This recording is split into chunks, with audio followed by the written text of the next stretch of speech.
세우시고 채우시는 하나님. 창세기 1장 9절에서 23절. 하나님이 이르시되 천하의 물이 한 곳으로 모이고 묻이 드러나라 하시니 그대로 되니라. 하나님이 묻을 땅이라 부르시고 모인 물을 바다라 부르시니 하나님이 보시기에 좋았더라. 하나님이 이르시되 땅은 풀과 씨 맺는 채소와 각기 종류대로 씨 가진 열매 맺는 나무를 내라 하시니 그대로 되어 땅이 풀과 각기 종류대로 씨 맺는 채소와 각기 종류대로 씨 가진 열매 맺는 나무를 내니 하나님이 보시기에 좋았더라. 저녁이 되고 아침이 되니 이는 셋째 날이니라. 하나님이 이르시되 하늘의 궁창에 광명체들이 있어 낮과 밤을 나뉘게 하고 그것들로 징조와 계절과 날과 해를 이루게 하라. 또 광명체들이 하늘의 궁창에 있어 땅을 비추라 하시니 그대로 되니라. 하나님이 두 큰 광명체를 만드사 큰 광명체로 낮을 주관하게 하시고 작은 광명체로 밤을 주관하게 하시며 또 별들을 만드시고 하나님이 그것들을 하늘의 궁창에 두어 땅을 비추게 하시며 낮과 밤을 주관하게 하시고 빛과 어둠을 나뉘게 하시니 하나님이 보시기에 좋았더라. 저녁이 되고 아침이 되니 이는 넷째 날이니라. 하나님이 이르시되 물들은 생물을 번성하게 하라. 땅이 하늘의 궁창에는 새가 나르라 하시고 하나님이 큰 바다짐승들과 물에서 번성하여 움직이는 모든 생물을 그 종류대로 날개 있는 모든 새를 그 종류대로 창조하시니 하나님이 보시기에 좋았더라. 하나님이 그들에게 복을 주시며 이르시되 생육하고 번성하여 여러 바닷물에 충만하라. 새들도 땅에 번성하라 하시니라. 저녁이 되고 아침이 되니 이는 다섯째 날이니라. 저 태양과 달과 별들은 창조 때부터 지금까지 하나님께서 명령하신 빛의 역할을 이토록 성실하게 수행하고 있습니다. 마찬가지로 지금 이 땅에도 빛으로 창조된 사람들이 있습니다. 바로 우리들입니다. 그런데 빛으로 부름을 받아 빛의 삶을 명받은 우리는 왜 이 모양입니까? 우리는 저 태양과 달과 별들을 보면서 우리의 게으르고 나태한 실존을 좀 직시해야 합니다. 아울러 우리는 이 넷째 날 하늘의 광명들의 창조를 통해 하나님께서 이 역사 속에서 일하시는 방법을 엿볼 수 있습니다. 하나님께서는 이미 첫째 날 하나님의 영광의 빛을 발광체로 하는 보이지 않는 숨어있는 그러나 세상을 주관하고 능력으로 역사하는 빛을 창조하셨습니다. 천지 만물은 그 빛에 의해 주관되고 운행되며 움직여진다는 것을 우리는 이미 공부했습니다. 태양이 없는데도 밤과 낮이 이미 있었고 태양이 없는데도 식물들이 자라났습니다. 만물의 생존과 자연의 법칙은 모두 그렇게 하나님의 생명력인 보이지 않는 빛에 의해 주관되는 것입니다.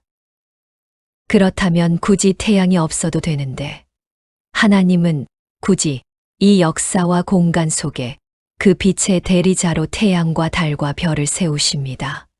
그리고 보이지 않는 하나님의 빛은 그 태양 뒤에 숨어 일을 하시는 것입니다.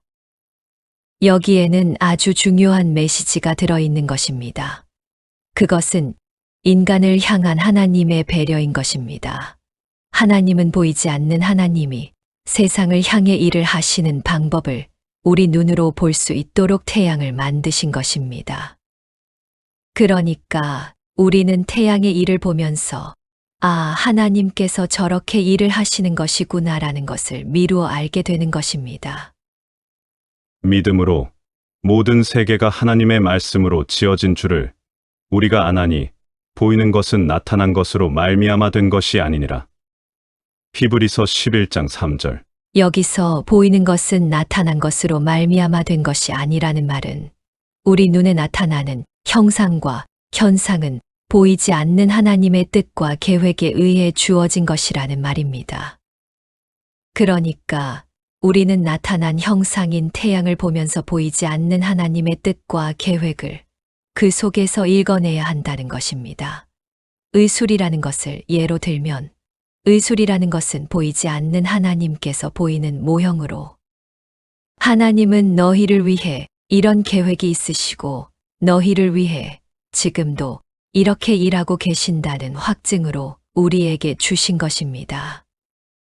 마치 보이지 않는 빛의 사역을 가시적으로 보여주는 태양과 같은 역할을 의술과 의학과 의사가 보여주는 것입니다. 그러니까 우리가 어떤 질병에 걸렸을 때 병원에 가서 의사에게 치료를 받는 것은 우리가 하나님의 치유를 경험하는 것입니다. 우리의 병이 나은 것이 의사를 통해 일어나지만 그 뒤에서 보이지 않는 빛인 하나님이 일을 하신 결과라는 것입니다.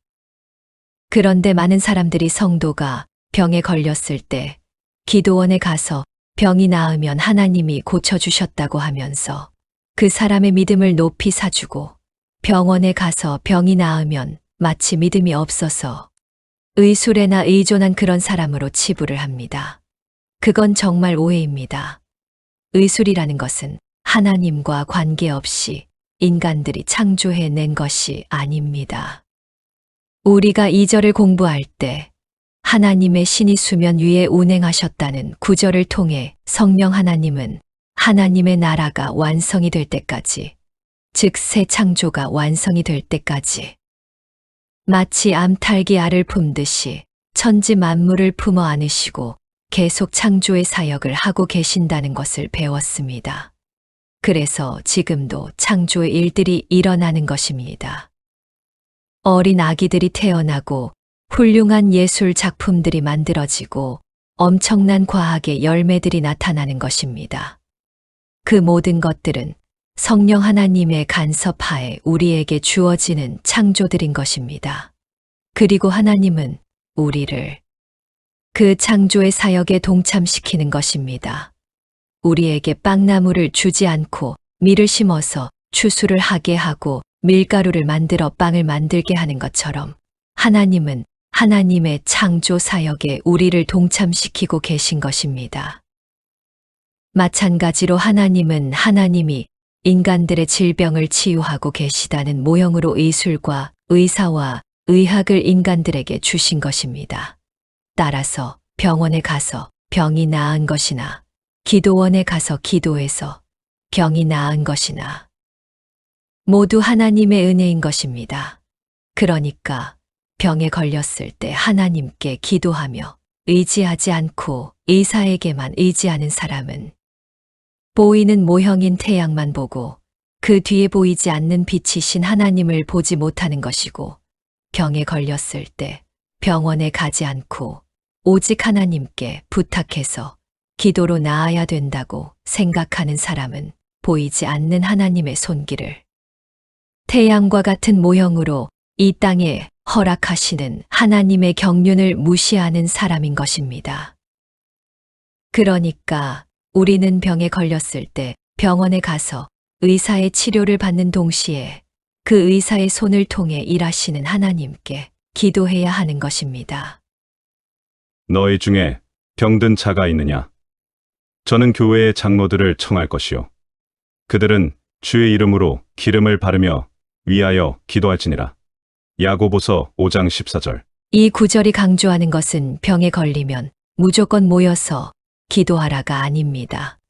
물론 성도는 병에 걸리게 되면 맨 먼저 하나님께 기도해야 합니다.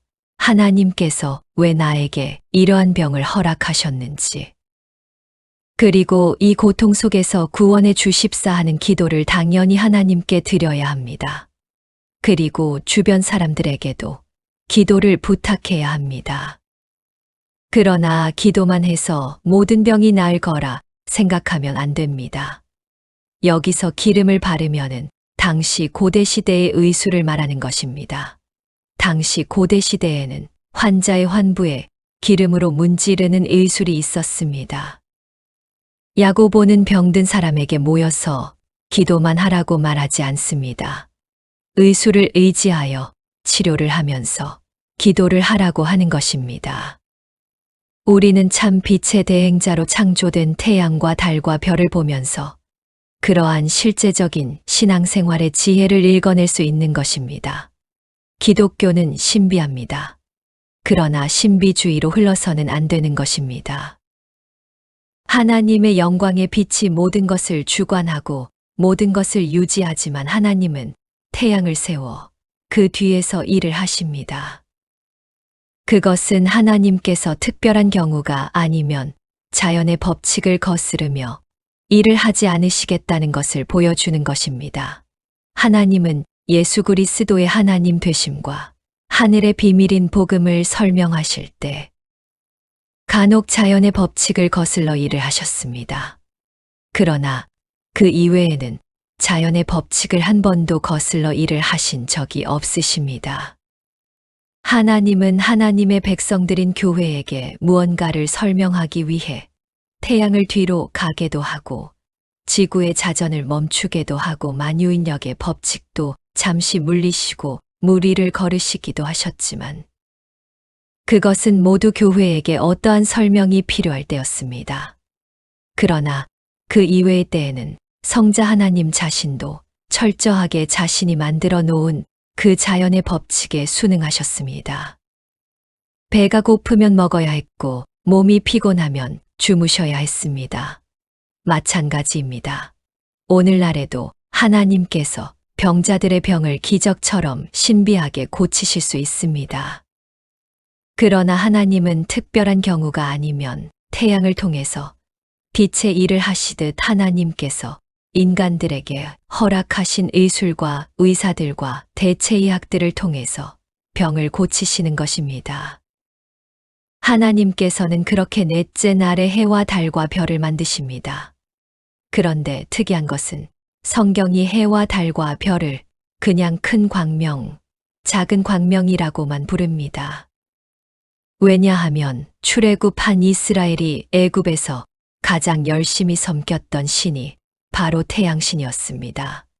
모세는 출애굽한 이스라엘에게 일월성신은 하나님이 너희를 위해 만들어 놓은 피조물이지 너희들이 섬길 대상이 아니라는 것을 알리기 위해 일부러 해와 달을 하나님이 만드신 큰 광명 작은 광명이라고 부른 것입니다. 그렇게 넷째 날의 창조가 끝나고 다섯째 날과 여섯째 날에 하나님은 둘째 날과 셋째 날의 틀에 새와 물고기 그리고 육축으로 내용물을 채우시는 것입니다. 틀을 세우시고 내용물을 충만하게 채우셔서 보시기에 좋은 상태로 만드시는 것이 창조인 것입니다.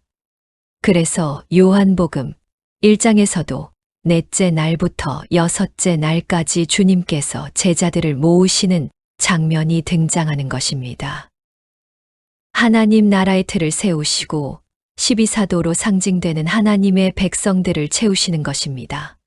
창세기의 첫 창조는 바로 그 새 창조를 힌트하고 있는 것입니다. 그 새 창조는 우리 안에 이미 일어났습니다. 하나님은 하나님의 전으로 우리를 새롭게 창조하셨습니다. 그러한 하나님의 전은 충만하게 채워져야 합니다. 생육하고 번성하여 충만하게 채워져야 하는데 그것은 성령으로 채워져야 하는 것입니다. 우리는 늘 우리의 삶을 성령 충만한 삶으로 유지하도록 노력해야 하는 것입니다. 성령 충만한 삶은 하늘나라의 삶의 원리로 사는 것입니다. 그게 바로 십자가의 삶인 것입니다. 하나님은 첫 창조를 그토록 멋지게 끝내시고 안식을 하셨던 것처럼 우리 안에 시작된 새 창조도 반드시 완성해내실 것입니다. 하나님의 인격이 나의 인격이 되고 하나님의 성품이 나의 성품이 되는 그야말로 성령 충만한 하나님의 전으로 우리를 완성해내실 것입니다. 우리는 그 약속을 믿으며 바로 지금 그 하늘나라의 삶의 원리를 이 세상 속에서 연습해 보는 것입니다. 하나님께서 베드로에게 천국의 열쇠를 주시고 내가 땅에서 매면 하늘에서도 매이고 내가 땅에서 풀면 하늘에서도 풀릴 것이라고 말씀하신 것은 교회는 이 땅에서 하늘나라의 삶의 원리로 살아야 한다는 것을 보여주는 것입니다.